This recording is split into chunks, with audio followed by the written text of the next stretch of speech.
My adjournment matter is for the Minister for Housing, Disability and Ageing, and the action I seek is the continuation of funding for the Rural Access Program.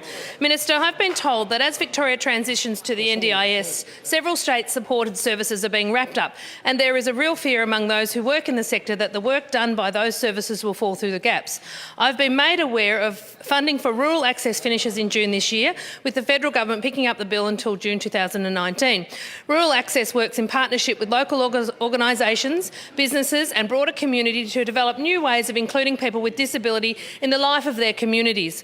Rural access plans and develops projects across a full range of community infrastructure, including education and training, transport, health accommodation and housing, the built environment, community planning, communication and information, sport and recreation, arts, culture, community events and activities and community awareness.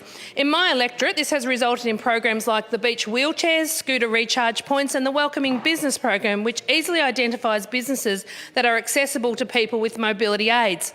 The fear is that when this funding for the program ends, this important work will cease and the positive and proactive programs it was rolling out will stop being developed. There is also a fear that it will be left to others who work in the disability space, overburdening them and meaning the work will not be done in the best way it can be because they will be stretched thin. I believe the state government must remain involved in the space to ensure important work like this is not falling through the gaps and being forgotten.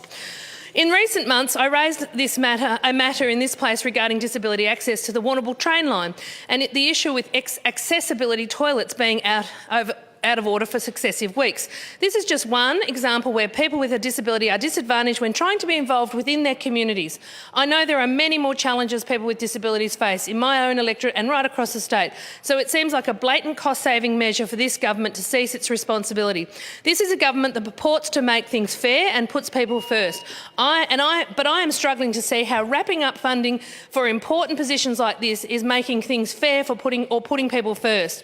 The Victorian government must not wash its hands of the disability sector, especially when we are talking about ensuring people with a disability are able to be involved in the communities in which they live.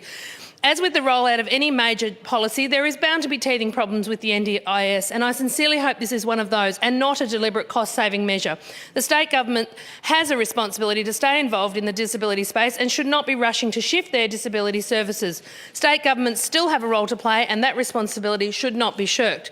I urge the Minister to continue this funding as a matter of priority to continue improved accessibility for people with a disability in our community.